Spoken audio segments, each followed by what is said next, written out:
Bahda Baytulmaal Ahlul-Faqih ayaa maanta deeq raashin oo afrin ah u qaybisay 12 qoys oo ka mid ah dadka danyarta ah ee ku nool degmada Walaweyn si ay ugu soomaan bisha barakeysan ee Ramadaan. Raashinka ayaa ka koobnaa bur, bariis, sokor, saliid, timir, waana raashin daruuri u ah reerka marka loo eego cuntooyinka ay afur ahaan u karsadaan Soomaalida xilliga Ramadaanka. Waa sanadkii labaad oo xiriir ah oo ay bahda Baytulmaal Ahlul-Faqih u qaybiyaan raashinka dadkan tabaalaysan ee ku nool degmada Walaweyn ee gobolka Shabeellaha Hoose, waxayna dadkan iskugu jiraan waayeelo, indhoolayaal iyo danyaro kale oo agoomo haysta ayna daaliyeen duruufaha isbiirsaday ee ka jira dalka sida abaaraha soo noqnoqday, biyo yarida iyo shaqo la'aanta. Haddaba qaar ka mid ah dadka maanta deeqdan afurinta ah loo qaybiyay oo goobta ka hadlay ayaa u mahadceliyay bahda Baytulmaal, sheegayna in raashinka loo qaybiyay maanta uu yahay mid ay baahi u qabeen maadaama la gudagalay bisha barakeysan ee Ramadaan, waxayna duco iyo ammaan bay u jeediyeen bahda Baytulmaal Ahlul-Faqih. Baytulmaal Ahlul-Faqih waliin soo dhiibtaan sina daareen ajar iyo xasanaad Allah suunku siiyo, sina bijooga siyaaro jooga soon bijooga Allah noo dhigko imra dheer cibaado la iimaan saadiq ee asaaq waan sae isagna Allah siinsi ununa Allah na siiyo jadii yadul baraka jadul iimaan laantii qabataan la marle geedkii qabataan geed marle ilaahay suunku tuugna sidii isagna sharaftaag isagna wal siin sharafaan Allah siinsiyo imra dheer cibaado la iimaan saadiq ee asaaq waan sae ni duugtaan ni dardaaridan du'aanun kul hertaan Allah siin kasso dhulka ku dhahoyna samada nacam Allah ku dhaho aamin tagi aamin malaa'ik Allah kulmiyo jazakallahu khair. Assalamu alaykum wa alaykum assalam.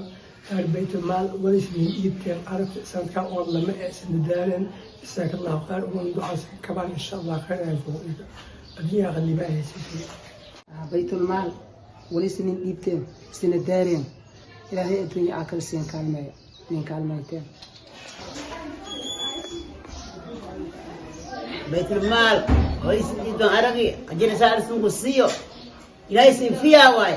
lamiyo fiyaa asahanta jazakallahu waajiro. Baytulmaal wali shii daarteen dadka dhashay magan alla magan rasul. Baytulmaal wali shii dhiibteen sina daareen magan alla ilaahay muraadkiisa sahelo meeli waqti alla shii amaan sido من أرى من رسول إلهي لا تنو المسؤول قليو جسكر والجرو. Baytulmaal ولا أنا سنين يبتن سنة دارين أحسن تجسك لا.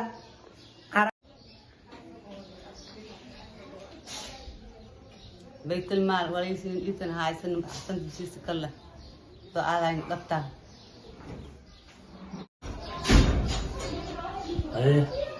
قالت بيتمال الحمد لله ويسمي نيكتم الحمد لله ما أرقنا هاي سنة إلى خير سنسية إلى وين يكفي إلى سنوين نجيب إلى سنة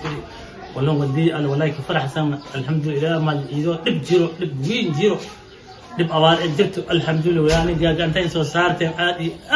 بيتمال يسمو الحمد لله ما قلب غير أدي على إنه قلب غير أدي على إنه فرحني سن إلى سن فرحي سن نواي مطعم بركة إلى سن خير على سنسي والله ودي أنا وبري إيداينه انتم قرون الى سنسيره اللهم صل على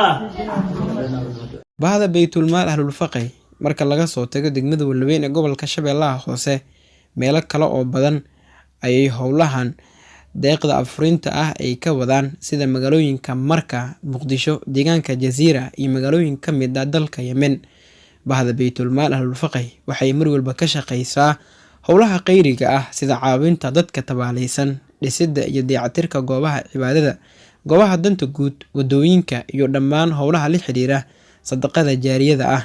Degmada Walaweyn waxa ay ka mid tahay goobahaas ay ka fuliyaan howlaha khayriga.